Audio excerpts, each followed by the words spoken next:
termasuk daripada akhlak daripada salafus soleh yang mereka betul-betul menjaga apa yang masuk ke dalam perut mereka, jangan sampai ada yang subhat, apalagi ada yang haram. Perhatian. Makanya dikatakan bahwasanya mereka ini salafus soleh perhatian dengan harta yang halal lebih daripada perhatian mereka kepada sesuatu yang lain. Mereka perhatian dengan ini, perhatian dengan ini. Tapi perhatian mereka dengan makanan yang halal lebih. Jangan sampai ada yang masuk ke dalam perut mereka daripada makanan yang subhat, apalagi yang haram. Yang subhat jangan. Bahkan yang halal aja banyak ditinggalkan oleh mereka. Yang halal ditinggalkan karena takut aja. Takut daripada subhat. Sebagaimana dikatakan oleh Sayyidina Umar bin Khattab radhiyallahu ta'ala anhu, kunna nada'u tis'ata a'syar minal halal khaufan minal haram. Kami, ini sahabat-sahabat Nabi, meninggalkan 90% harta yang halal, bukan haram. Ini harta yang dihukumi oleh ahli fikih, ahli ilm, bahwasanya harta itu halal, tapi ditinggalkan 90%. Karena khawatir terjerumus ke dalam sesuatu yang subhat, atau bahkan juga kepada sesuatu yang haram. Khaufan min hadza. Ya, makanya dikatakan innal haram ya'tika juzafan. Dalam asar dikatakan innal haram ya'tika juzafan wa innal halal la ya'tika illa kuta. Biasanya indikasi harta yang haram itu biasanya datang, Masya Allah, berlebihan, berlimpah dengan jumlah yang banyak. Nah, biasanya indikasi harta itu haram kalau datangnya berlebihan, berlimpah dengan satu waktu banyak. Ini perlu dicurigai. Wal halal la yatika illa quta. Sedangkan harta yang halal biasanya tidak datang kecuali seukuran kebutuhannya aja, seukuran makanan pokoknya aja, tidak lebih daripada itu. Makanya termasuk daripada doa Nabi SAW, Allahumma ja'al rizqa ali Muhammadin kafafa. Fi riwayah kuta. Yang didoakan oleh Nabi SAW untuk cucu-cucunya, anak cucu beliau, bukan diperluaskan atau diluaskan rizki mereka, dikayakan mereka, enggak. Ya Allah, jadikan rizki keluarga Nabi Muhammad kuta, hanya seukuran makanan pokok. Kafafa, seukuran kebutuhan mereka, jangan lebih. Ini doa Nabi Muhammad SAW. Ya, artinya ya, orang yang mau betul-betul menjaga daripada yang subhat ataupun menjaga daripada yang haram, jangan berlebihan. Nah, ini mereka salafus saleh betul-betul menjaga daripada harta yang mereka dapatkan. Jangan sampai ada yang haram dan ada yang subhat. Kenapa? Karena mereka dikatakan tadi dalam kitab, mereka orang-orang yang betul-betul ya, tujuan mereka, pikiran mereka, kebutuhan atau cita-cita mereka yang mereka inginkan hanya kebahagiaan akhirat, hanya ridhonya Allah, hanya surga Allah Subhanahu. Benar-benar mereka tidak mencari kesenangan dunia, tidak mengharapkan ya kebahagiaan di dunia, tapi yang dicari adalah akhirat.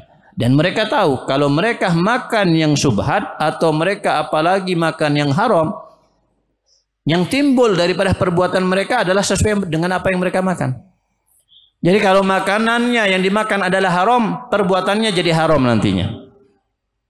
Makan makanan haram, jangan mengharap rajin ke masjid. Makan makanan haram, jangan mengharap hadir istiqomah di majelis-majelis ilmu. Makan makanan yang haram, jangan mengharap bisa tahajud, nikmat nangis di hadapan Allah Subhanahu wa taala. Kenapa? Biasanya yang makan haram yang timbul adalah perbuatan maksiat. Dan sebaliknya, orang yang menjaga dirinya daripada makanan yang haram, bahkan makanan yang subhat, yang ada adalah perbuatan yang baik, perbuatan yang soleh, amal soleh. Dia akan nikmat sholatnya, dia akan rajin hadir majlis ilmunya, dia akan rajin berzikir, akan rajin membaca Al-Quran, dia akan menjaga dirinya dari perbuatan maksiat. Kenapa? Karena makanan yang masuk adalah sesuatu yang halal. Makanya mereka pun sampai-sampai dalam kitab Ihya, Al-Imam Ghazali mengatakan, misalnya jika ada seseorang yang memiliki harta capi campuran, Ada yang halal, ada yang haram, atau ada yang halal, ada yang syubhat. Maka jadikan yang halal itu untuk sesuatu yang masuk ke dalam perut.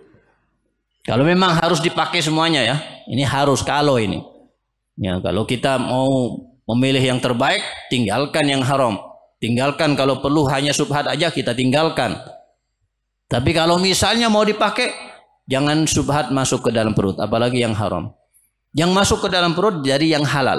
Sedikit kita punya harta yang halal, yang sedikit ini kita gunakan untuk yang masuk ke dalam perut.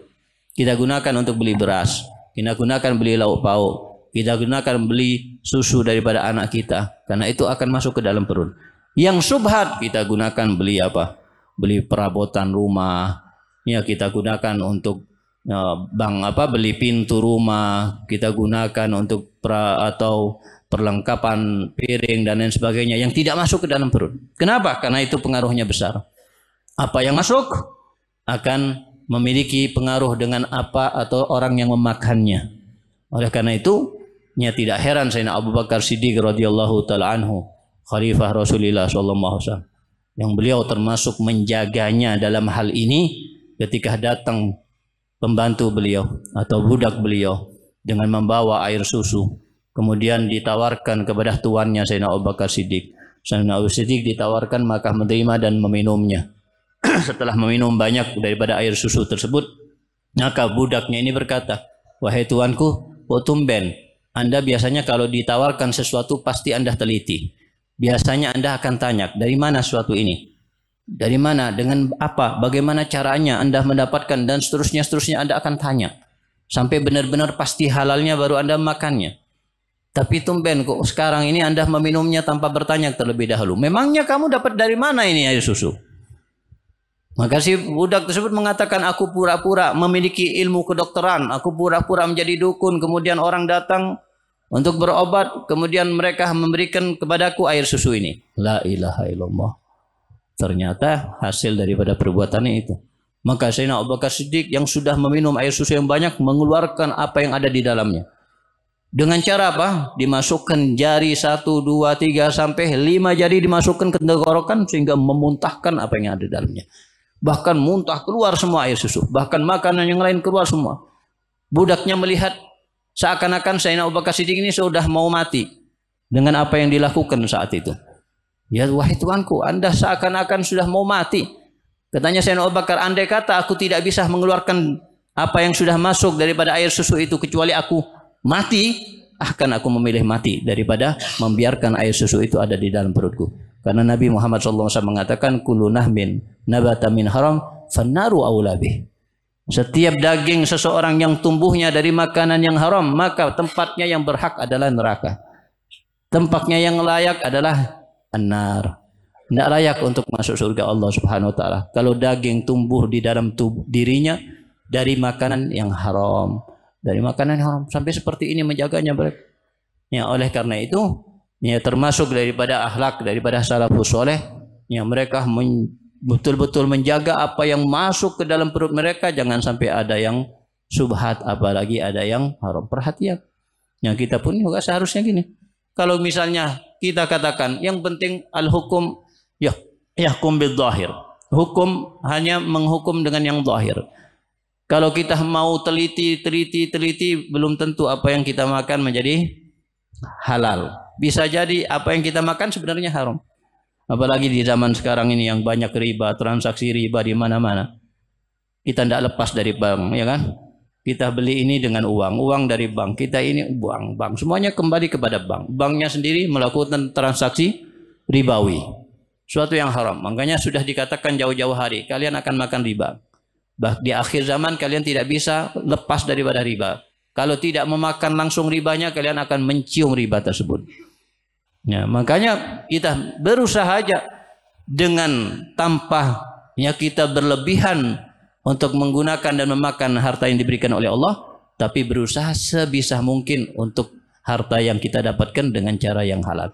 Walaupun belum bisa untuk kita murni halal, karena kalau kita telusuri, kita teliti, kita usut, bisa jadi harta yang kita dapatkan semuanya harta yang haram atau mungkin harta yang syubhat.